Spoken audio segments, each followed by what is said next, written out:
Hello! This week we are back in the garage because the engine isn't quite done, so we might as well finish it off. What I did discover was these lovely expensive ARP main studs and nuts are too long for the sump that I want to use. Let me show you.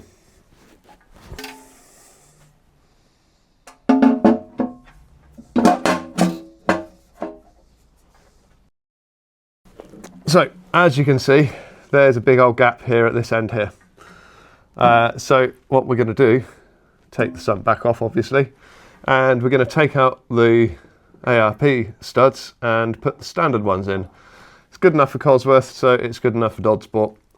So yeah, we'll take the sump back off. It's obviously not bolted in.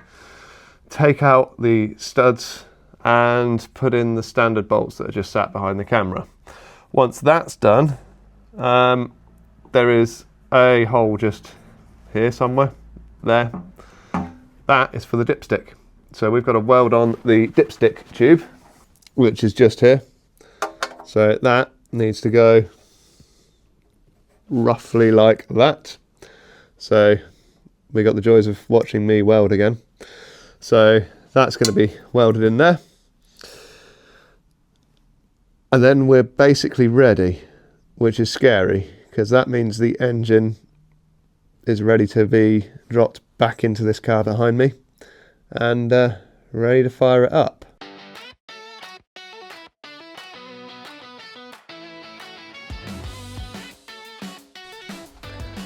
That's all of them loosened. Time to pull them out. These are worthy of the bin.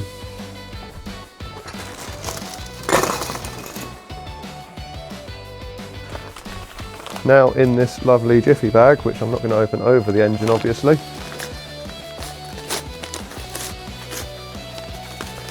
we have standard crankshaft bolts,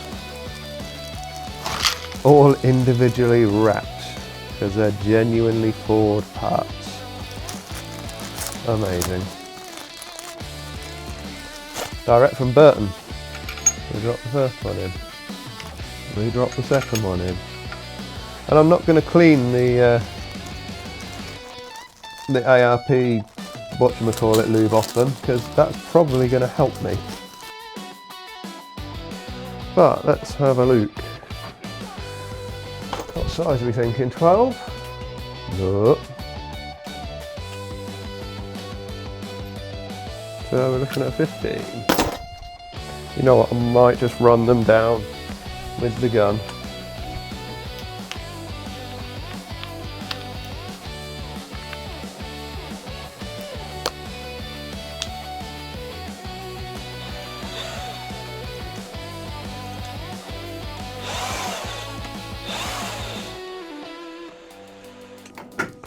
And it's a bit of a hodgepodge,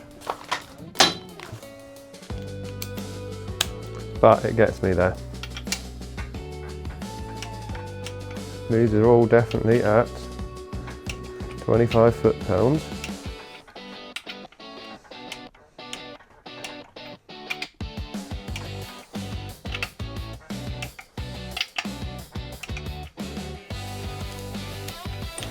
That's 2 adapters on my tiny little torque wrench.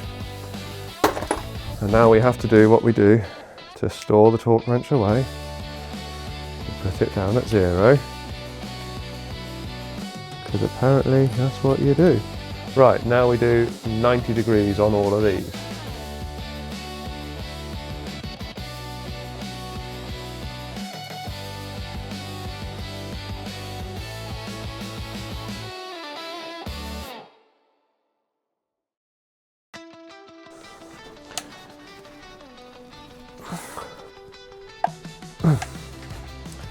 Right, that's all of them up to the required torque.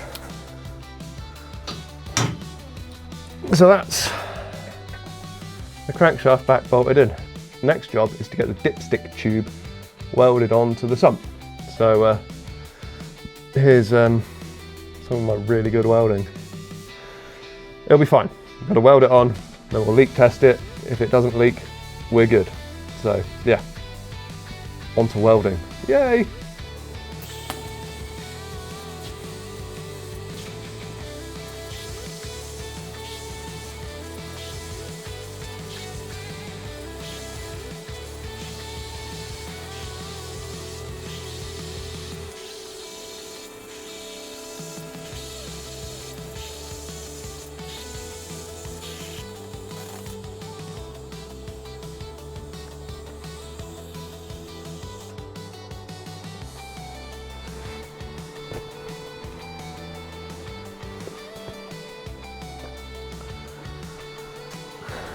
So we're in, we're tacked on, so now we've actually got to weld this properly.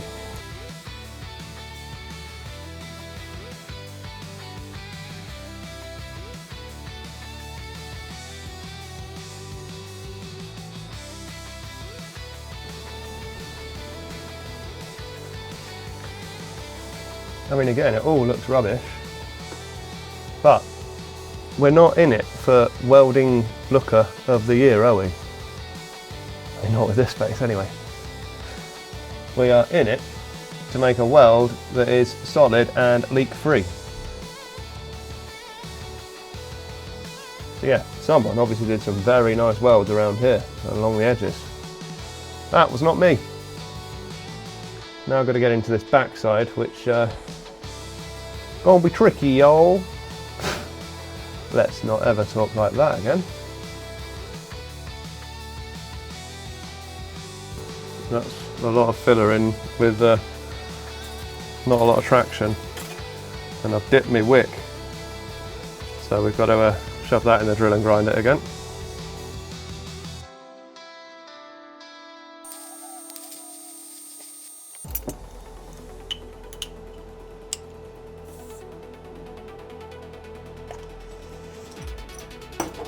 So, because I'm British, on my car keys I have a bottle opener, because you never know. Because on my car keys are my house keys, so it's not always that I'm driving. Don't drink and drive, kids.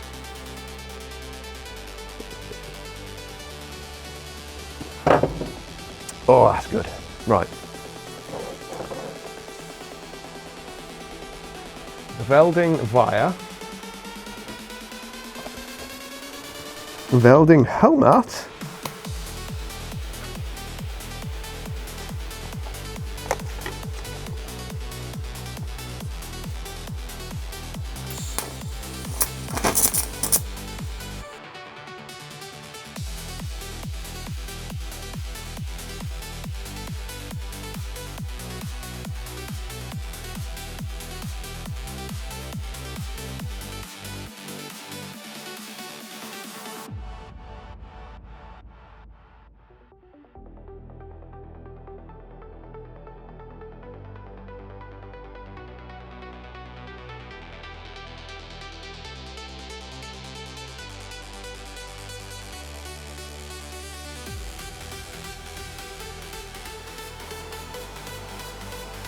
We have a Sump assembled like Avengers, but it's a Sump rather than an Avenger, rather than some dude in some tights. Right, so let me take my welding mask off. The final stage of this is we need to measure this bit here basically, because I've got my dipstick here which goes in here like so, but that obviously if that's there, then the maximum line is like here, so that's not good. So we've got to measure this, so this dipstick is an amount. Fixed dipstick security engine block positions the dipstick full mark extends 12 mm beyond the sump mating face. So that mark there, ooh, that mark there, the hole, needs to be 12 mm beyond this.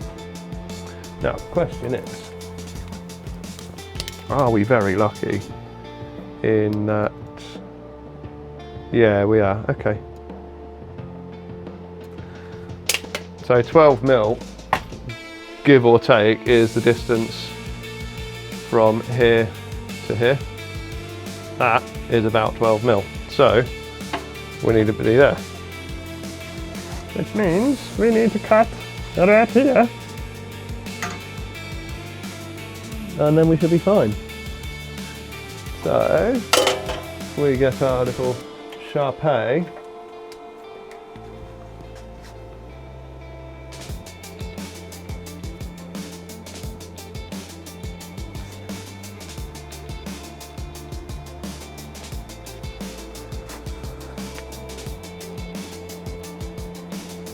And then we'll just cut that.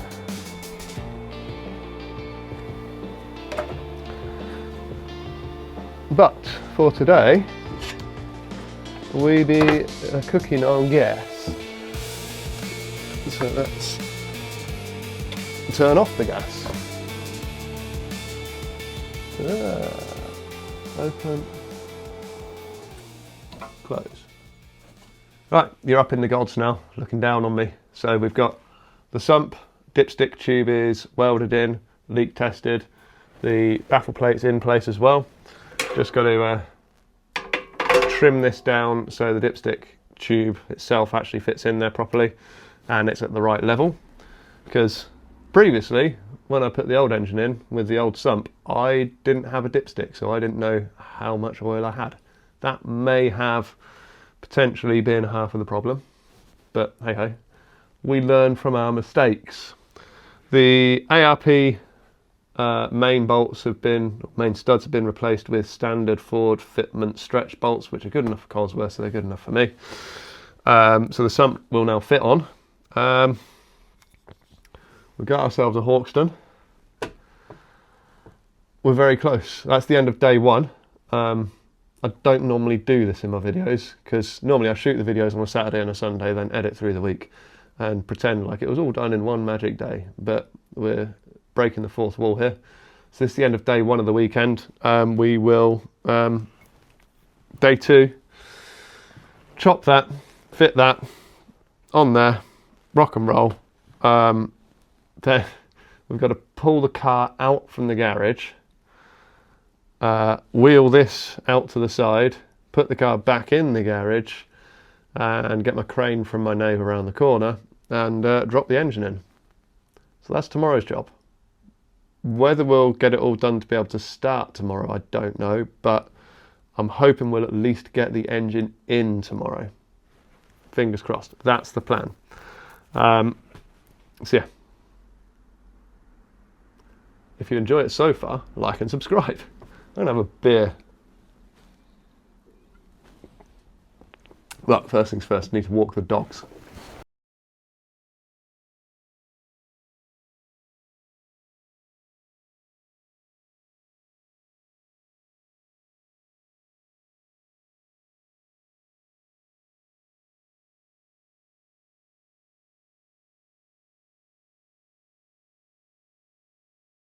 Right, here we are then, day two of the weekend. We are going to get the sump on here, get a load of ancillaries onto the block as well. Then we've got the joys of moving this out, to get this out, to get the crane in, to get the engine into there. That's the plan. Get the engine back into the car today. So there's a few bits we've got to do here first to get the engine ready to go in. And then, yeah, who knows where we get to though. The plan is to get the engine in, maybe fired up. Wish me luck. I forgot, the first thing we need to do is actually chop that dipstick thing, isn't it? Bugger.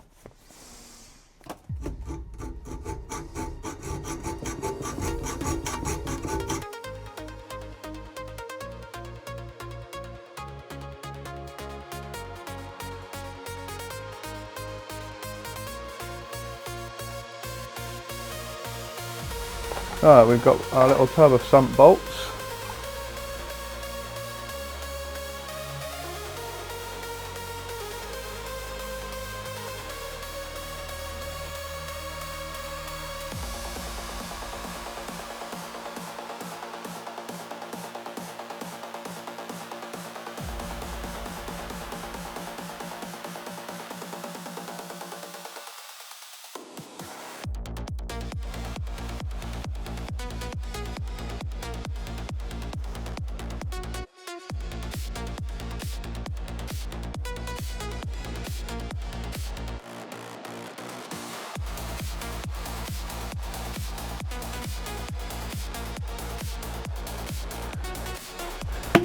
that's the sump on.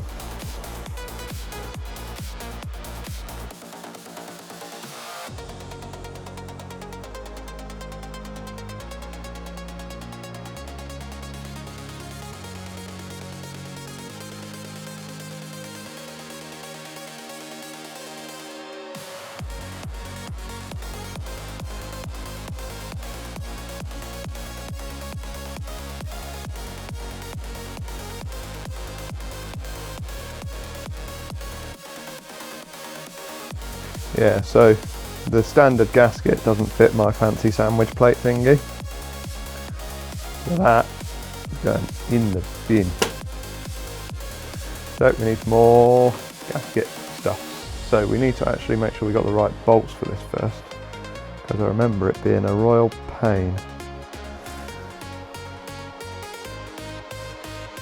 Okay, so that works.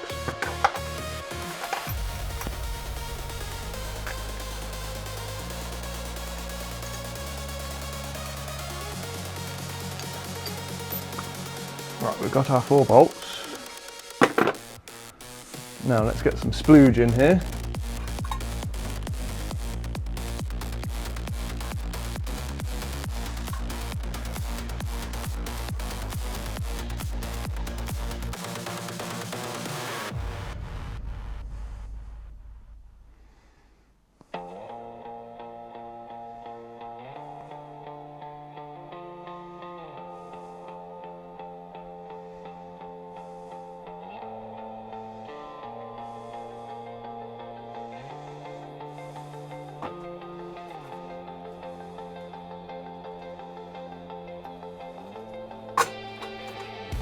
That's splooged.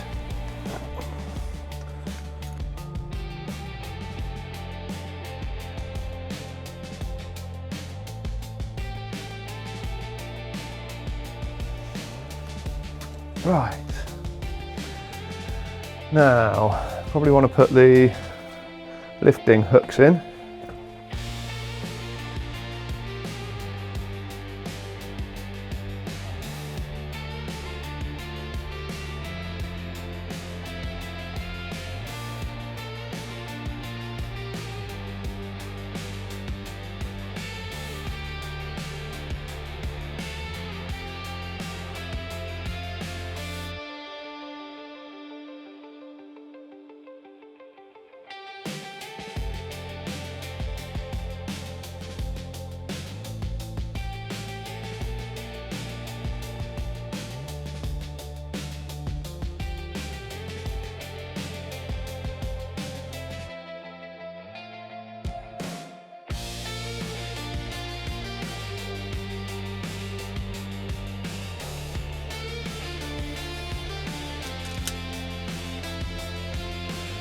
Now we have the thermostat, which does a thing. What it does is it throws screws all over the floor.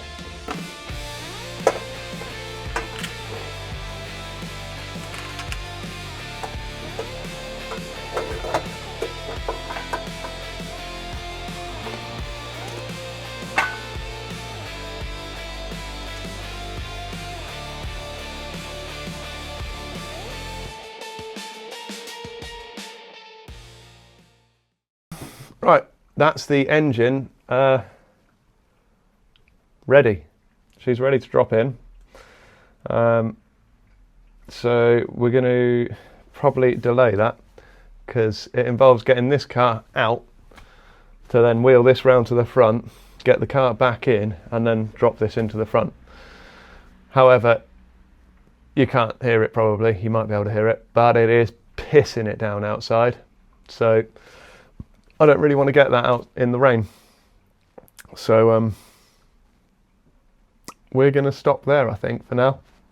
We might be able to do it at some point, but engine is now definitely fully rebuilt with all ancillaries. It just needs to be plugged into the car basically, and then it'll go. So the gearbox is already in. So when we get it on the crane, we've got to bolt the flywheel and clutch on.